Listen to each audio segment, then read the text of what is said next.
یہودی ایک خدا کو ماننے والے تھے۔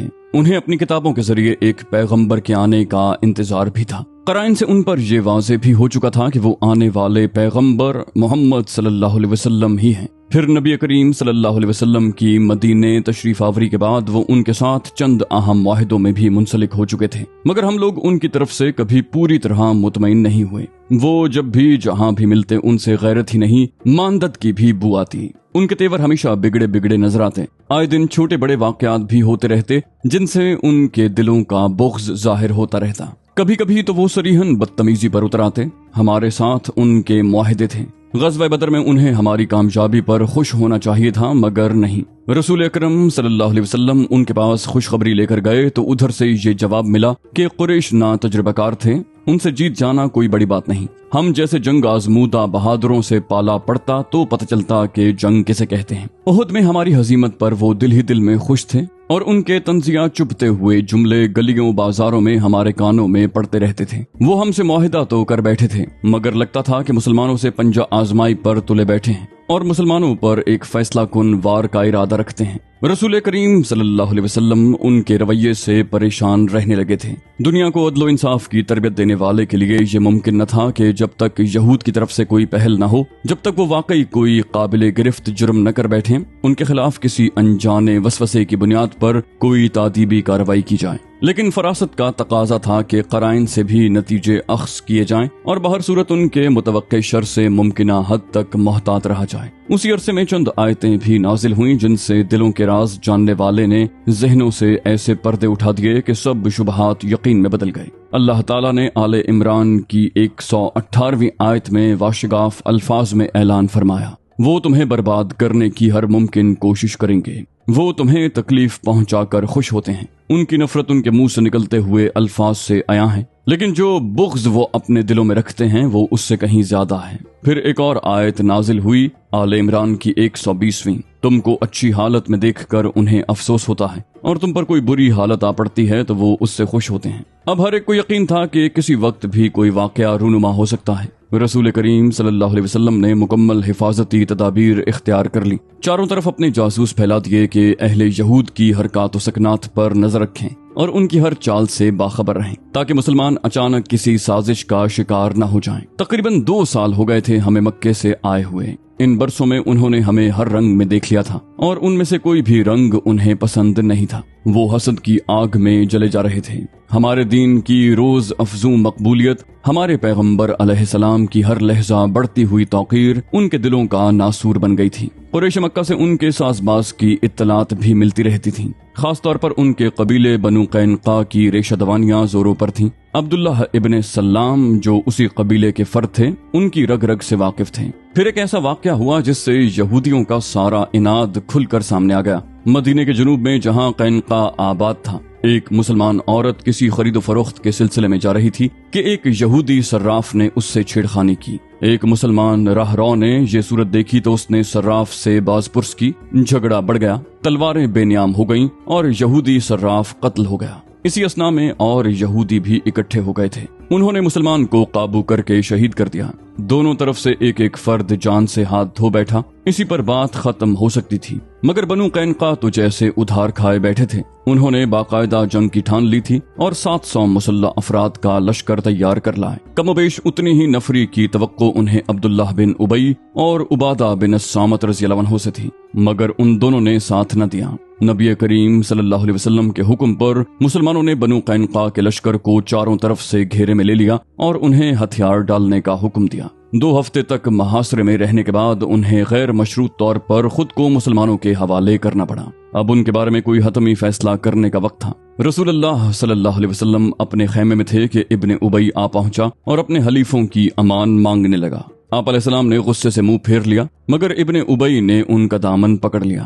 آپ علیہ السلام نے سختی سے اسے دامن چھوڑنے کو کہا، مگر اس نے کہا، واللہ میں آپ کا دامن نہیں چھوڑوں گا جب تک آپ بنو قینقاع سے اچھے سلوک کا وعدہ نہیں فرمائیں گے۔ ان کے مجھ پر بڑے احسان ہیں۔ آپ علیہ السلام نے ارشاد فرمایا کہ میں تیری خاطر ان کی جان بخشی کرتا ہوں، مگر انہیں مدینہ چھوڑنا پڑے گا۔ یہ کہہ کر انہوں نے عبادہ ابن صامت رضی اللہ عنہ کو حکم دیا کہ انہیں مدینے کی حدود سے باہر چھوڑائیں۔ مدینے سے نکالے جانے کے بعد انہوں نے وادی القرا میں ایک یہودی قبیلے کے یہاں پناہ لی اور کچھ دن وہاں رہ کر شام کی سرحدوں پر آباد ہو گئے۔ اس کے بعد یہودی قبیلہ بنو نذیر بھی انہی کے نقش قدم پر چلا اور مدینے سے خارج کر دیا گیا۔ یہ اللہ کے اس حکم کی تعمیل تھی جس میں کہا گیا تھا کہ جب تم جنگ میں فتح حاصل کر لو تو اپنے دشمنوں کو ایسی مثال بنا دو کہ ان کے پشت پناہوں کے دلوں میں تمہاری دہشت بیٹھ جائے اور وہ آئندہ کے لیے محتاط ہو جائیں۔ دہشت پھیلی اور ایسی پھیلی کہ مدینے میں جس کے دل میں چور تھا اپنی عافیت کی راہیں تلاش کرتا نظر آتا تھا، مسلمانوں سے اچھا سلوک برتتا تھا، ان کے ہر کام میں اس طرح پیش رہتا تھا کہ جیسے کبھی کوئی خالش تھی ہی نہیں۔ لیکن یہ سب محض ایک ظاہری صورت تھی، اندر دلوں میں ابال اٹھ رہے تھے۔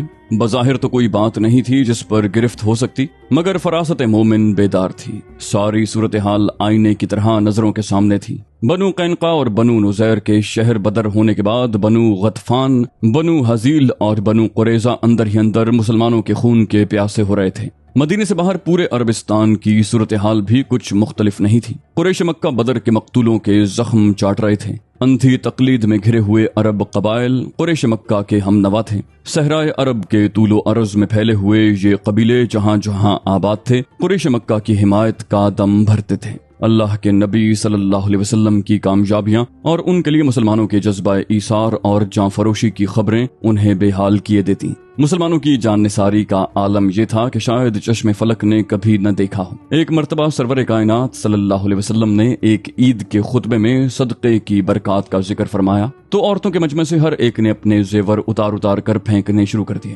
میں دامن پھیلائے بیٹھا تھا اور عورتیں اپنی انگوٹھیاں، کان کی بالیاں، گلے کے ہار میرے دامن میں پھینکتی جاتی۔ ایسی خبریں سن کر دشمنوں کے سینے پر سانپ لوٹتے تھے۔ وہ سوچتے تھے کہ ایک بے سہارا، بے آسرا یتیم جو مکے سے نہایت قسم پرسی کے عالم میں نکلا تھا کیسے اتنا اہم ہو گیا کہ تمام صحرائے عرب اس کی عظمت سے لرزاں ہیں۔ ہر عرب قبیلے میں اس کی طرف سے ایک انجانا خوف سماتا جا رہا ہے۔ ان کے آباء و اجداد کی تہذیب اور تمدن کا ایک مکمل دور تھا جو داؤ پر لگا ہوا تھا۔ اس بغض و عناد میں انہیں یہودیوں کی بھی بھرپور حمایت حاصل تھی۔ عرب قبائل کا جوش و جذبہ اور یہودیوں کی علمی بصیرت اور دور اندیشی مل کر ایک ایسا مد مقابل بن گئے تھے کہ جس سے اب چشم پوشی ممکن نہ تھی۔ یہود کو یہ بھی غم کھائے جا رہا تھا کہ وہ ابھی تک نصارہ پر سبقت لے جانے اور ان کے دین کو زیر کرنے میں بھی کامیاب نہیں ہوئے تھے کہ توحید کا وہ خورشید طلوع ہو گیا جس کی کرنیں ہر کسی کو خیرہ کیے دے رہی تھی۔ انہوں نے فیصلہ کر لیا کہ عمل کا وقت یہی ہے، اگر اب نہیں تو کبھی نہیں۔ اس سے پہلے کہ یہ سیلاب ان کی زندگی کی ساری قدریں بہا لے جائے اسے روک دیا جائے۔ چنانچہ بنو نذیر کے حیی بن اخطب اور دو بھائی سلام اور کنانہ اور بنو وائل کی دو سربراہ شخصیتیں حوزہ بن قیس اور ابو امارہ وفد کی صورت میں خیبر سے نکلے اور قریش مکہ کے پاس جا پہنچے۔ قریش مکہ نے ان سے اپنی تسلی کے لیے بہت سے سوال کیے۔ وہ داعی اسلام صلی اللہ علیہ وسلم کے دشمن بھی تھے مگر ان سے خاصی حد تک خائف بھی۔ قریش کے چند لوگ تو دعوت اسلام کی لمحہ بلمحہ بڑھتی ہوئی پذیرائی کو دیکھ کر یہ بھی سوچنے لگے تھے کہ کہیں ایسا تو نہیں کہ آپ علیہ السلام واقعی حق پر ہوں۔ اسی تذبذب کے پیش نظر انہوں نے اس 5 رکنی وفد سے کہا کہ آپ سب سے پہلے اہل کتاب ہیں، آپ یہ بھی جانتے ہیں کہ ہمارا اور محمد صلی اللہ علیہ وسلم کا اختلاف ہے، آپ یہ بتائیے کہ آپ کے خیال میں ہمارا دین بہتر ہے یا اسلام؟ اس پر یہودی وفد نے اپنی تمام دینی تعلیم اور عقائد کو بالائے طاق رکھتے ہوئے یہ جواب دیا کہ قریش کا دین اسلام کے مقابلے میں حق سے قریب ہے۔ موحد یہودیوں نے توحید اسلام پر قریش کی بت پرستی کو حق بجانب کہہ کر جو ستم ڈھایا اس پر سورۃ النساء کی 2 آیتیں نازل ہوئیں جن میں ان پر لعنت بھیجی گئی اور ان کو نار جہنم کی وعید سنا دی گئی۔ یہودیوں سے اصولی اتفاق کے بعد ابو سفیان، صفوان اور دیگر اہل قریش یہودی وفد کو خانہ کعبہ کے اندر لے گئے جہاں انہوں نے ایک دوسرے کا آخری وقت تک ساتھ دینے کی قسمیں کھائیں۔ قریش سے خاطر خواہ ملاقات کے بعد حیی بن اخطب کو وفد کی بڑی تقویت حاصل ہوئی۔ اس وفد کے اراکین نے فیصلہ کیا کہ اب جبکہ انہیں قریش کی حمایت حاصل ہو چکی ہے باقی قبائل کی طرف بھی رجوع کیا جائے، ان کی عرب عصبیت ابھاری جائے، جس قبیلے کو داعیان اسلام سے کوئی صدمہ پہنچا ہے ان کے زخم ہرے کیے جائیں، ان پر نمک پاشی کر کے اپنے مذموم مقاصد حاصل کیے جائیں۔ چنانچہ یہ وفد فردن ہر اس قبیلے کے پاس پہنچا جن کا کوئی فرد مسلمانوں کے ہاتھوں مارا گیا تھا یا جسے مسلمانوں سے کسی قسم کی رنجش تھی۔ انہیں شہدی اپنی بھرپور حمایت کا یقین دلایا انہیں بتایا کہ قریش مکہ بھی ان کی معاونت کریں گے۔ ان کے سامنے ان کی بت پرستی کی توصیف میں زمین و آسمان کے قلابے بھی ملائے۔ بنی اسد فوراً رضامند ہو گئے۔ بنو غطفان سے یہ وعدہ کیا گیا کہ اگر وہ مشترکہ جنگ میں قریش کا ساتھ دیں تو انہیں خیبر کی کھجوروں کی فصل کا نصف حصہ دیا جائے گا۔ اس طرح بنو غطفان کے ذیلی قبیلوں یعنی فزارہ، مرہ اور اشجع سے 2000 کی نفری ہمارے دشمنوں کے ساتھ شامل ہو گئی۔ بنو سلیم سے یہودی 700 افراد حاصل کرنے میں کامیاب ہو گئے۔ بنو سلیم کی بستیوں سے جنوب میں بسنے والے قبائل میں بنو عامر آپ علیہ السلام سے اپنے معاہدے پر قائم رہے اور یہودی وفد کی کسی چال میں نہ آئے۔ قریش کے اپنے جنگجو 4000 تھے۔ یہ طے پایا کہ قریش اور ان کے جنوب میں بسنے والے حلیف مکے سے سمندر کے کنارے کنارے چل کر مدینے پہنچیں گے۔ یہ وہی راستہ تھا جس پر چل کر وہ جنگ احد کے لیے آئے تھے۔ دشمنوں کی فوج کے دوسرے حصے کو بخت کے میدانی علاقے کی طرف چل کر مدینے کی مشرقی سمت سے حملہ آور ہونا تھا۔ ہمارے دشمنوں کو یقین تھا کہ جب احد میں مسلمان 3000 سپاہیوں کے سامنے نہ ٹھہر سکے تو اب تو ان کی تعداد اس سے 3 گنا زیادہ تقریباً 10,000 ہوگی۔ اب مسلمانوں کے بچ نکلنے کا کیا امکان ہے؟ غرض یہ کہ یہود و قریش کی باہمی سازش نے سارے عربستان میں مسلمانوں کے خلاف ایک ایسا طوفان بھڑکا دیا تھا جو اسلام کے خلاف ایک برق بلا بن کر ٹوٹ پڑنے کے لیے بے قرار تھا، جس سے ہم پوری طرح باخبر تھے۔ آئے دن صحرا سے آنے والے طرح طرح کی خبریں سناتے تھے، مگر ہمارے ہادی صلی اللہ علیہ وسلم مطمئن نظر آتے تو ہم میں سے کوئی بھی ہراساں نہ تھا۔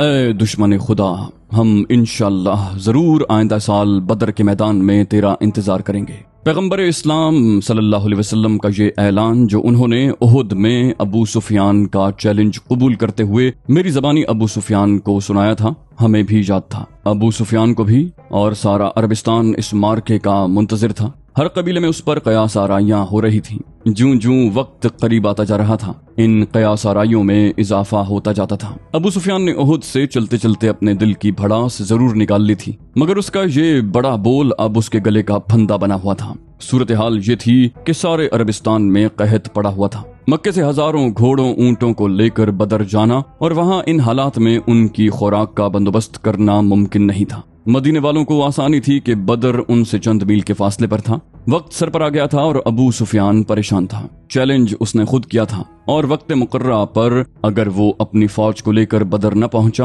اور مدینے والے پہنچ گئے تو سارے عرب میں اس کی ساکھ ہمیشہ کے لیے ختم ہو جائے گی۔ قریش کا منہ کالا ہو جائے گا۔ وہ اور سہیل بن عمر کئی دفعہ سر جوڑ کر بیٹھے، مگر مسئلہ حل طلب تھا اور حل طلب ہی رہا۔ سوچ سوچ کر دونوں نے فیصلہ کیا کہ اپنے مشترک دوست نعیم بن مسعود کو راز میں لیا جائے۔ بنو غطفان کا یہ شخص جوڑ توڑ کا ماہر تھا۔ سارے عرب کے سربراہ لوگوں سے اس کے مراسم تھے۔ ابو سفیان نے جیسے ہی نعیم سے بات چھیڑی، وہ معاملہ فہم شخص ساری بات سمجھ گیا۔ ابو سفیان نے اس سے درخواست کی کہ کوئی ایسی صورت پیدا کرو کہ محمد کا لشکر بدر نہ پہنچے اور قریش یہ کہنے کے قابل ہوں کہ ہم تو پوری طرح تیار بیٹھے تھے، مسلمان ہی نہیں پہنچے تو ہم وہاں کس سے جا کر لڑتے۔ اس طرح تمام ذمہ داری مدینے والوں پر پڑ جائے گی اور قریش سرخرو ہو جائیں گے۔ ابو سفیان نے نعیم کو پیشکش کی کہ اگر وہ مسلمانوں کو بدر پہنچنے سے روکنے میں کامیاب ہو گیا تو وہ اس کو 20 اونٹ انعام دے گا۔ مہم جو نعیم ایک لمحہ ضائع کیے بغیر وہاں سے مدینے روانہ ہو گیا اور وہاں پہنچتے ہی اپنے ملنے والوں کو، جن میں انصار، مہاجر، منافق، یہودی سبھی شامل تھے، قریش کی عظیم الشان جنگی تیاریوں کی ایسی من گھڑت تفصیلات سنائیں کہ بہت سو کو یقین آ گیا۔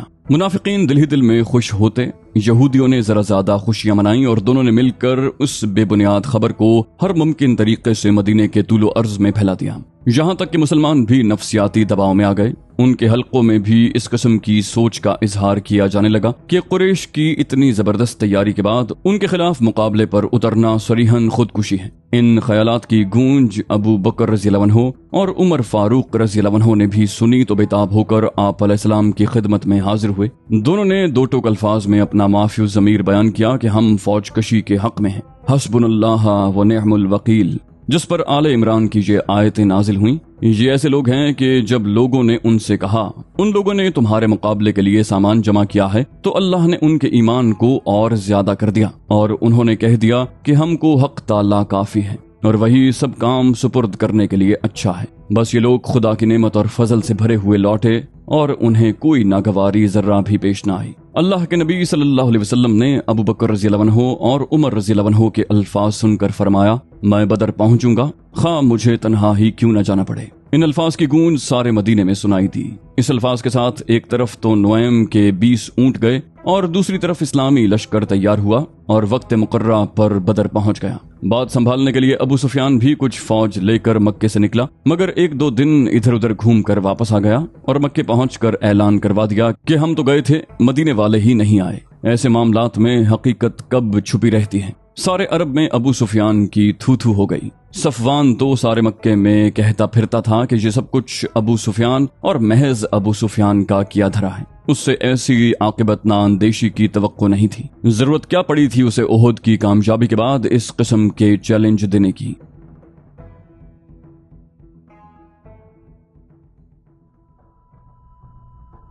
آج دمشق کی اس پرسکون فضا میں ان حالات کا تصور بھی مشکل ہے، لیکن ہجرت کے 5ویں سال موسم سرما میں جب مدینے میں عرب قبائل کے اجتماعی حملے کی تیاریوں کی خبریں پہنچیں تو ہماری پریشانی کی کوئی حد نہ رہی۔ خبر ملی کہ مکے میں دار الندوہ میں قریش کا ایک اجلاس ہوا ہے جس میں قریش کا علم جنگ لہرایا گیا ہے۔ عثمان بن طلحہ کو علم برداری کا منصب سونپا گیا، شاید اس لیے کہ احد میں یہ منصب عثمان کے باپ کو دیا گیا تھا اور وہ مسلمانوں کے ہاتھوں قتل ہو گیا تھا۔ مکے سے آنے والوں نے یہ بھی خبریں سنائیں کہ قریش نے ابو سفیان کی سربراہی میں 4000 شمشیر زنوں کا لشکر تیار کیا ہے، جس میں 300 گھوڑے اور 1000 برق رفتار اونٹنیاں شامل ہیں۔ یہ بھی معلوم ہوا کہ بنو فزارہ سے اوینیا بن حسن کی قیادت میں گھڑ سواروں کے دل نکلے ہیں اور ان کے جلوں میں بھی 1000 تیز رفتار سانٹنیاں ہیں۔ قبیلہ بنو مرہ کے 400 جنگجو حارث بن عوف کی کمان میں مسلمانوں سے جنگ کے لیے نکلے۔ قبیلہ اشجع سے خبر ملی کہ انہوں نے بھی مصر بن رخیلہ کو اپنے 400 تیغ زنوں کا سردار بنا کر بھیجا ہے۔ ادھر سے بنو سلیم 700 افراد کا لشکر لے کر ان کے ساتھ شامل ہو گئے ہیں۔ اسی طرح بنو اسد اور بنو سعد کی لشکر کشی کی تیاریوں کی بھی خبریں ملی۔ ساری خبریں یکجا ہوئی تو اندازہ ہوا کہ کم و بیش 10,000 کا لشکر ہے جو ابو سفیان کی قیادت میں مدینے پر حملہ کرنے کے لیے پر تول رہا ہے۔ صحرائے عرب میں یوں تو آئے دن کوئی نہ کوئی مارکا ہوتا رہتا تھا، لیکن فوج کشی کے لیے اتنا بڑا ازدحام پہلے کبھی نہیں دیکھا گیا تھا، اور فوج کشی بھی ایسی کہ ان کی تعداد میں، ان کے رسل و رسائل کی سہولتوں میں، ان کے اسلحے میں، ان کی رسد کے انتظامات میں اور ہمارے وسائل میں زمین و آسمان کا فرق تھا۔ اور شاید یہ آسمانی فرق ہی تھا جس نے ہماری اور ہمارے آفاقی دین کی لاج رکھی۔ جو ہی قریش نے مکے سے کوچ کی تیاری کی، بنو خزاعہ کے چند گھڑ سواروں نے برق رفتاری کے ساتھ صرف 4 دن میں مدینے کی مسافت طے کر کے آپ علیہ السلام کو تمام تفصیل سے آگاہ کر دیا۔ اب گنا چنا وقت رہ گیا تھا۔ 1 ہفتے میں دشمن سر پر آن پہنچے گا۔ ایک لمحہ قیمتی تھا۔ مسجد نبوی میں نبی کریم صلی اللہ علیہ وسلم نے اپنے رفقا کو مشورے کے لیے جمع کیا، بالکل ویسے ہی جیسے جنگ احد سے قبل انہوں نے اپنے ساتھیوں سے مشورہ کیا تھا۔ جنگ کی حکمت عملی پر مباحثہ ہوا اور نہایت غور و خوض کے بعد ہمارے قائد نے سلمان فارسی رضی اللہ عنہ کی رائے سے اتفاق کیا۔ سلمان رضی اللہ عنہ کی تجویز یہ تھی کہ جنگ مدینے کے اندر رہ کر لڑی جائے۔ مدینے کے 3 اطراف تو پہاڑ ہیں جہاں سے حملہ نہیں ہو سکتا، صرف شام کی سمت پہاڑ نہیں ہے۔ ہمارے دائیں بائیں کے دونوں پہاڑوں کے درمیان ایک ایسی گہری اور چوڑی خندق کھود دی جائے جس کا عبور سانٹنی سواروں اور گھڑ سواروں کے لیے ممکن نہ ہو۔ انہوں نے بتایا کہ اہل فارس یہ طریقہ بہت کامیابی سے استعمال کرتے ہیں، چنانچہ اسی حکمت عملی پر عمل کیا گیا۔ خندق کے اس طرف جو قریبی مکان تھے خالی کروا لیے گئے۔ تمام عورتوں، بچوں اور ضعیفوں کو خندق سے 2 فرلانگ کے فاصلے پر حویلیوں اور بڑے بڑے گھروں میں منتقل کر دیا گیا۔ خندق کی کھدائی میں جو چھوٹے بڑے پتھر نکلتے تھے انہیں دشمنوں پر برسانے کے لیے جگہ جگہ ڈھیر کرتے جاتے۔ سلا کی پہاڑی کے دامن سے بھی مناسب وزن کے پتھروں کو جمع کر کے ان ڈھیروں میں شامل کر دیا گیا۔ بنو قریظہ سے باہمی تعاون کا معاہدہ تھا۔ ان سے کدالیں، پھاوڑے، بیلچے، مٹی پھینکنے کے لیے، کھجورے رکھنے کے لیے ٹوکریاں حاصل کی گئیں۔ منہ اندھیرے نماز فجر کے بعد کھدائی کا کام شروع ہو جاتا جو مغرب تک جاری رہتا۔ کھدائی کرنے والوں نے اپنی قمیضیں اتار رکھی تھیں۔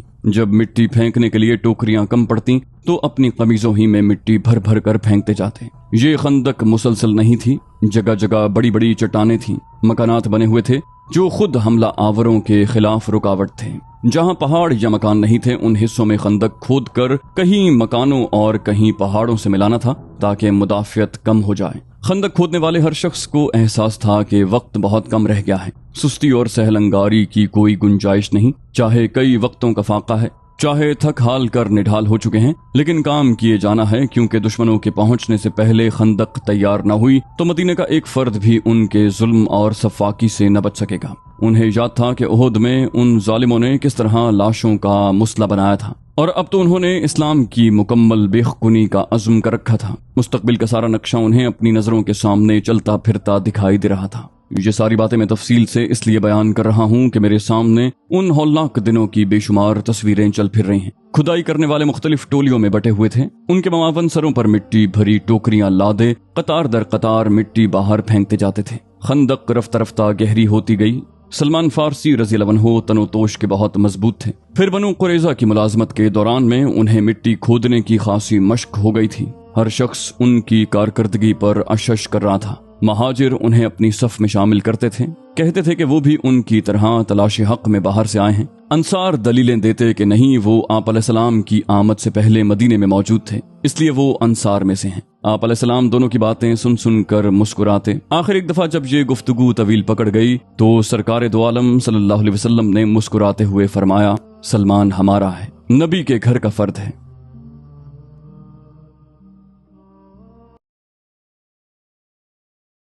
تو دوستو یہ تھی ہماری آج کی ایپیسوڈ۔ امید کرتے ہیں آپ کو ہماری ایپیسوڈ پسند آئی ہوگی۔ جانے سے پہلے اس ویڈیو کو لائک، شیئر اور کامنٹ کرنا مت بھولیے، اور اگر آپ ہمارے چینل پر نئے ہیں تو اسے سبسکرائب کیجئے اور بیل آئیکن پر کلک کیجئے تاکہ آپ کو تمام ویڈیوز فوراً ملتی رہیں۔ اگلی ویڈیو تک کے لیے اپنا خیال رکھیے۔ اللہ حافظ۔